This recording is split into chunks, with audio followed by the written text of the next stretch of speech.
Finally हम गोवर्धन गिरिराज जी के पहुंच चुके हैं। रात को 8 बजे हमें गोवर्धन गिरिराज जी के आना था, लेकिन रात को गाड़ी में कुछ तकनीकी खराबी हो गई, जिस कारण से हम गोवर्धन गिरिराज जी के नहीं आ पाए।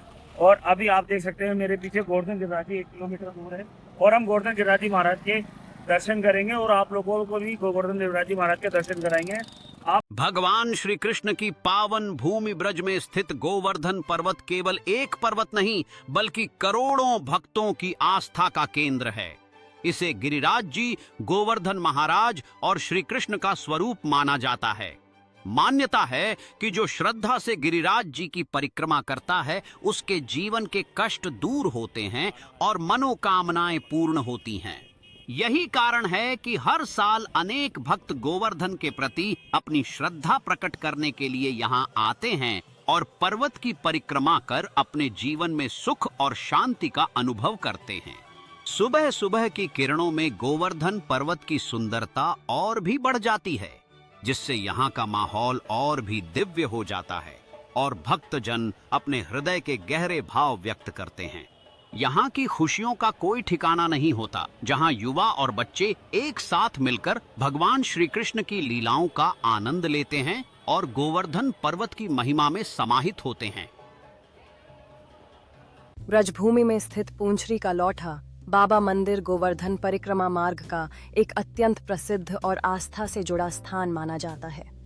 यह मंदिर लौठा बाबा को समर्पित है, जिन्हें भगवान श्री कृष्ण का बाल सखा माना जाता है। मान्यता है कि लौठा बाबा हनुमान जी के ही एक दिव्य रूप हैं, इसलिए यहाँ आने वाले भक्त उन्हें विशेष श्रद्धा से प्रणाम करते हैं।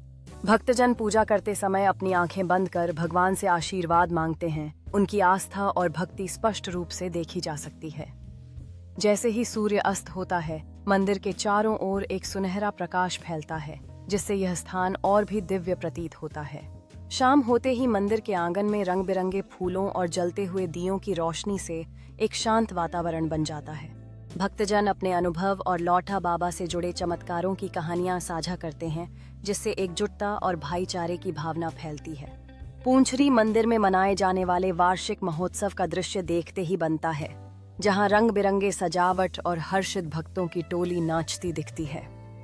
श्रद्धालु लौठा बाबा को पारंपरिक मिठाइयां अर्पित करते हैं, जो मंदिर के आसपास की समृद्ध सांस्कृतिक विरासत को दर्शाती हैं। ये जो मेरे पीछे मंदिर देख रहे हैं, श्री चरण चौकी श्रीनाथ जी का मंदिर है।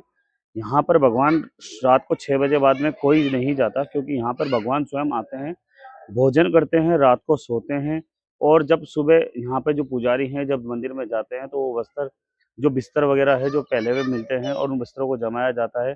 भगवान का भोजन दोबारा बनता है और यहाँ पे लोग बाग यहाँ पे दर्शन करने के लिए आते हैं, लेकिन 6 बजे बाद में यहाँ पे कोई नहीं जा सकता। ये मेरे पीछे जो मंदिर देख रहे हैं वाकई में ही बहुत अच्छा मंदिर है। यहाँ पे लोग बाग अभी 6 बजे बाद में एंट्री बंद हो जाएगी। आगे और आपको मंदिर के बारे में विस्तार से बताया जाएगा। यहाँ पे जो आगे जो मंदिर है आपको दिखाया जाएगा। अभी आपको एक कुंड भी दिखाया जाएगा, जो यहाँ पे दीप प्रज्वलित करके और जो मनोकामना है वो पूर्ण होती है। गोवर्धन गिरिराज जी की जो परिक्रमा है वो 12 किलोमीटर की है और एक 9 किलोमीटर की है। राधा रानी का जो कुंड है यहाँ पर जो देख रहे हो आप मेरे पीछे, यहाँ पे कुंड में लोग बाग दीपक कर रहे हैं और यहाँ पे आरती हो रही है, क्योंकि इस कुंड के बारे में ऐसा बताया जा रहा है कि इस कुंड में आते हैं तभी परिक्रमा पूरी हो जाती है और मनोकामना पूर्ण होती है गिरिराज जी के। और लोग बाग कन दंडोत के लिए भी यहाँ पे लोग बाग आ रहे हैं और दर्शन कर रहे हैं।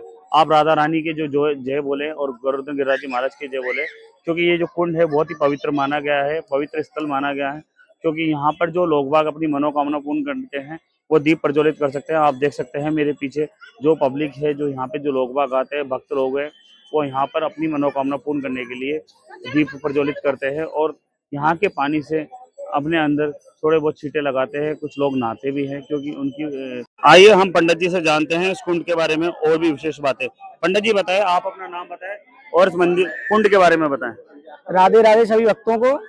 मेरा नाम विष्णु गौड़ है, मैं राधा कुंड का रहवासी हूँ। ये राधा कुंड है और इसके जो पीला मंदिर दिख रहा है उसके बाजू में श्री श्याम कुंड है, जो राधा रानी ने अपने सोने के कंगन से बनाया है। इसके 90 फुट नीचे कंगन कुंड है और उस श्याम कुंड है ना, वो भगवान ने बांसुरी से बनाया, उसके 90 फुट नीचे श्याम कुंड है। यहाँ पहले जंगल था, भगवान यहाँ पे गाय चराने आते थे नंदगांव से, तो राधा रानी उनके लिए प्रसादी लेकर आती थी बरसाने से।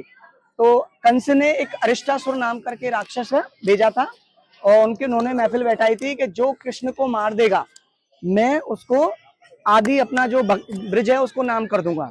तो एक अरिष्टासुर नाम करके राक्षस दैत्य खड़ा हुआ उस महफिल में। उन्होंने बोला कि महाराज मैं मारूंगा कृष्ण को। तो वो मायावी राक्षस था जो अरिष्टासुर नाम करके था। फिर यहाँ पे भगवान उस आया जंग एक सुंदर बछड़े के रूप में बनके।